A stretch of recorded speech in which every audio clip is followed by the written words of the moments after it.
Hi guys, welcome back to my channel. I'm Carter, the model investor. I haven't done a video for a while. I apologize. I've been so busy.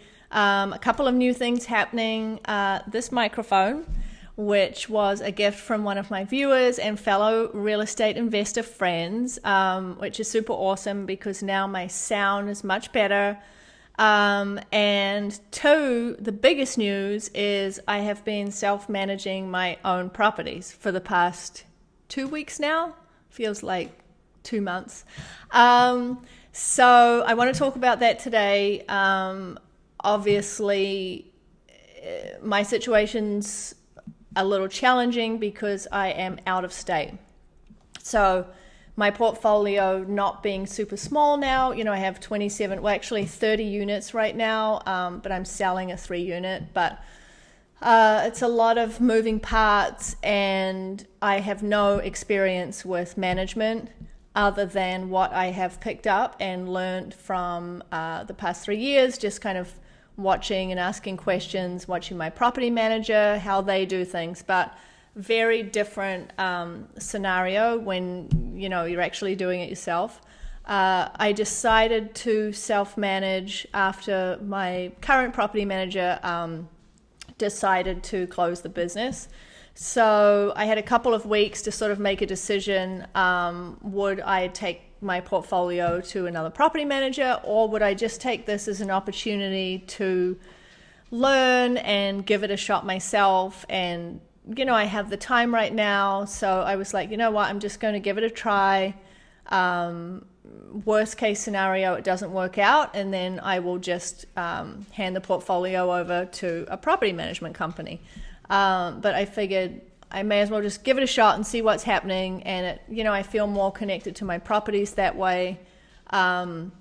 So far, I've only been yelled at and threatened once. That was on the phone, so nothing too crazy. But I mean, I think one of the hardest things right now, so what I'm working on right now is building a team I mean, I need everything. I need a plumber, I need a handyman, I need someone to help me lease. I need someone to do small little jobs like change batteries sometimes, so getting that team together is right now like trial and error. It's like I have some contacts, but I'm kind of testing a few people out and just seeing who's most reliable and who I can count on and trying to build the relationship with vendors. I mean, these people that I've never had to really worry and deal with because they have the relationship with the property management. So that's kind of been fun though. In a way, I've had some really great conversations, and I did have one guy that I had high hopes for, and I had a leaking toilet, and so he was the first person that I called to arrange that, and he said he would go, and then he just didn't show up, and so he's off my favorites list. Gone. So I think besides the team and just kind of building that up and figuring that out, I realized probably one of my apparent weaknesses so far is being too soft with the tenants. I need to learn to be firmer. And I mean, there's the saying, if you give an inch, you take a mile, or whatever that is. I feel like I've noticed that happening a little bit. So someone will call me, the railing needs doing, but then they want a new toilet, and then they want me to change their light bulbs, and then get a lawn person to come, even though it's a single family and they're supposed to do their lawn. So I'm trying not to give too much right away. And in the beginning, it was quite overwhelming because I'm like a do it now person. So I spoke to all my tenants, the first day I started managing, and I called everyone and I said, if there's any issues, let me know and I will get to it. So I had this whole list of things that need doing, but I realized that I need to prioritize the things that are more emergency, safety issues, and then get through those first, and then I mean, of course, I have my favorite tenants already that I'm connecting with more, and I have to make sure that, like I said, it's all about prioritizing the important jobs. I demolished a garage that was a massive liability yesterday, took care of, like I said, leaking toilet. There were appliances that needed to be changed, and some pest control. I had a property with roaches. So took care of that stuff, and now I have a kind of B list of things that are more cosmetic but will make the properties nicer for the tenants, and I'll work through that. But in the beginning, I tried to get everything done right away, but I realized that would only overwhelm my team of people that I'm trying to build a relationship with. It was just kind of stressful because I had like 6 properties that all had things that needed to be done, and quite a few of them were just really small things. But I was like, oh, I got to get this done. But I realized I can't. I'm going to have to learn to prioritize. I can't just take care of everything right now. And so as far as issues go, so far, nothing major. I have 2 vacant properties right now. One's a 3-unit that is part of a duplex, and one is a single family. So I'm having someone paint and just clean, and the 3-unit that's in the duplex needs a little more work. It needs some more appliances. It was purchased as is, and it was supposed to be rent ready, but it is not rent ready by my standards. So that's going to take a bit of work, but I'm hoping to get them both leased up by October 1st. I have someone that's helping me with the leasing, which is great. So she's able to do the showings, take photos of the properties when they're ready. But I'm learning how to do the tenant screening and applications, like all of that's very new to me. But a lot of that is built into the property software. I'm using Rentec Direct that I'm happy with. It comes with a website landing page, and tenants can apply directly through there. But we'll be running ads through Facebook Marketplace. Craigslist is popular in my market. And maybe Zillow.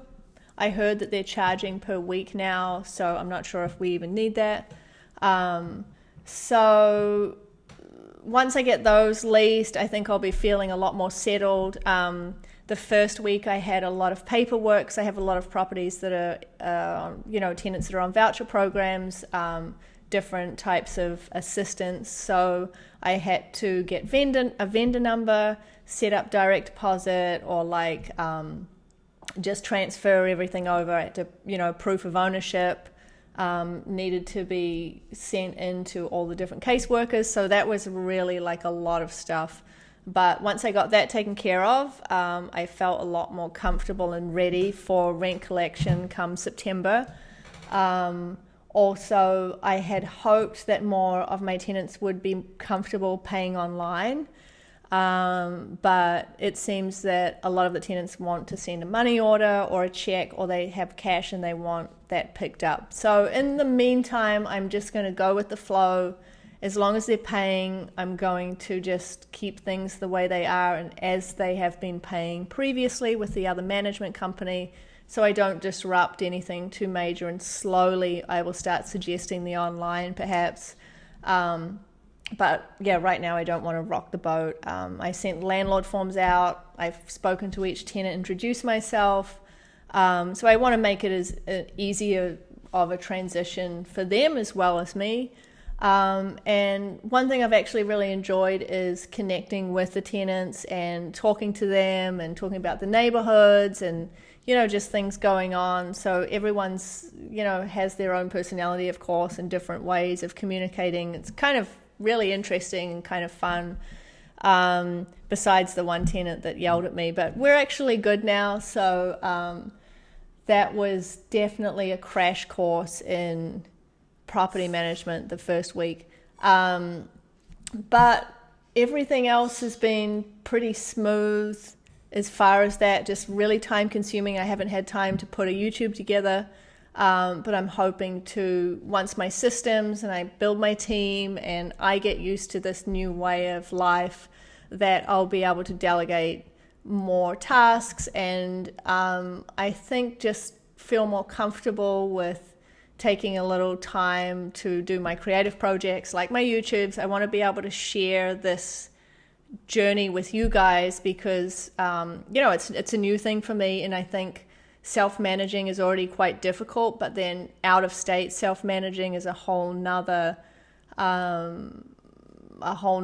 situation. And also I think on top of that, to double that down as well, I have lower income housing and a lot of Section 8.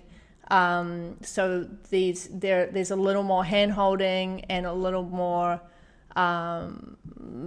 maintenance. The properties, the areas are rough. So the management of them is more complicated and difficult. So I feel like if I can get through this and manage a portfolio of 30 units, I'll be learning a lot, and I'm pretty sure I'll be able to do anything after this.